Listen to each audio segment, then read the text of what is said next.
I went in the Marine Corps when I was 17 years old in 1943. As all Marines on the East Coast, they all went down to boot camp down at Parris Island, South Carolina. And from there, I went up to Naval Air Station, Jacksonville, Florida, because I was 17 years old. And it was against the rules to send anybody overseas until they were 18 in the Marine Corps.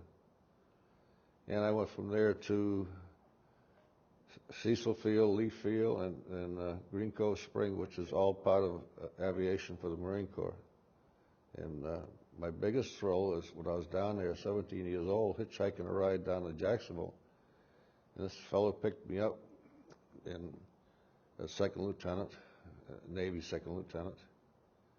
I forget what they call him, JG or something like that. And he said, "Oh, where you from?" He said, "You got a funny accent. You're from Massachusetts." I said, "Yeah." He said, "Oh, I work up there. I work in Boston."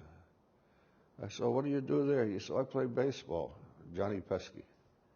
And they were going to have a party down in Jacksonville with Teddy and Angelo Batelli.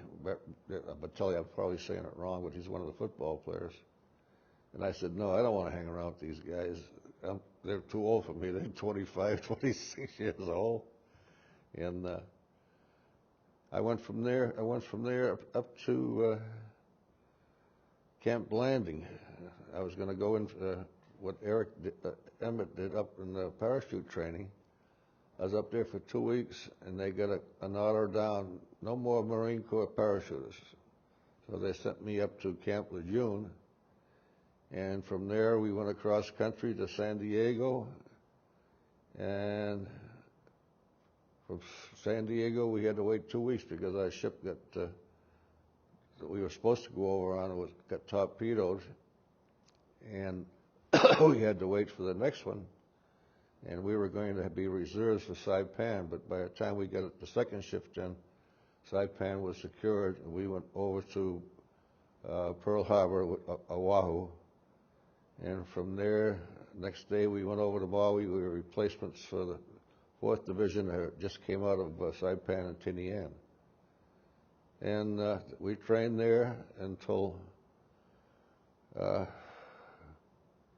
45, December 45, and we got aboard APAs for training, and we were there on Christmas, and they fed us good. They fed us all turkey and all that stuff. And guess what? Everybody got sick. So we were supposed to take off from there. So they come over the loudspeaker. Now hear this. Now hear this. We're got a surprise for you fellas. We're going to land back on Maui, and we're going to take care of you. We're going to give you a good turkey dinner. Nobody wanted to eat it. And from there, I went aboard a LST, and we ran maneuvers around Hawaii, went over to Pearl Harbor, over to Fort Island, and from there we took off. And about 3 weeks later, after stopping at Saipan, Tinian, and Guam, in the Kwajalein Islands, we hit the beach on February the 18th, 1945. And we saw all the bombardments and everything else. Nothing could live underneath that condition. We said to ourselves. You hit the beach where? On Iwo. And believe it or not, I was one of the first ones ashore. No firing, no nothing. We said this is going to be a cakewalk. We get up, probably 50 yards, and all hell broke loose. And they had everything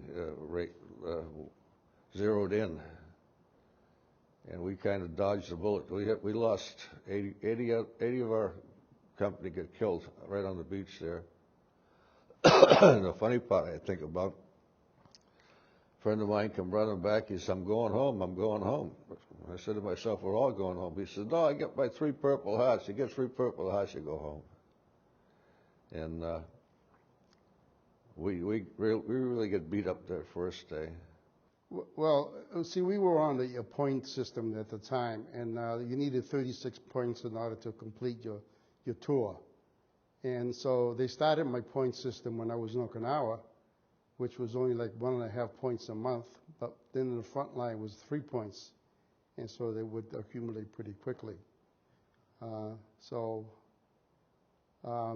during that time, they changed positions up on the hill a couple of times. Like I say, we went from the Saturday Valley to the Punch Bowl area, but it was pretty much the same idea up in the front lines. You know, the trenches were on the lee side of the hill, and we were able to just look over because the trench was probably 5 feet deep, and we could just high enough for us to look over the top.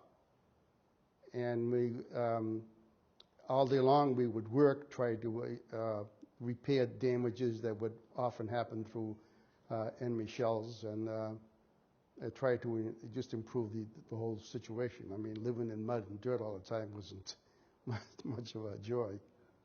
Well, a little bit of both. I mean, we had mortar sites in our side, in our company. We had at least 2 mortar sites. And then right in the back in the valley, we had artillery. And sometimes if it was bad enough, we would call in the major artillery, and we could get their shells just going over our heads, you know, and then we would adjust. You know, we had the spotters who would adjust and call it back to them. So, but that would happen fairly often. Other times it was just mortar fire. I remember one incident in particular. We were up on the top of one of our bunkers trying to repair some damage that was done by a mortar. We used to keep big rocks on top of the bunkers because the rocks would explode the shells before they were able to penetrate. So we kept on putting more rocks up on top.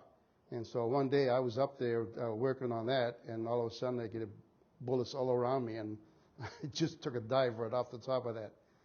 And other times we had a road where there was 2 areas that the enemy could see, and they always had a machine gun aimed at that area. And every time a truck or they see any movement, they would fire upon that area. And so we used to have to try to run by there, back and forth, whenever we had to cross there.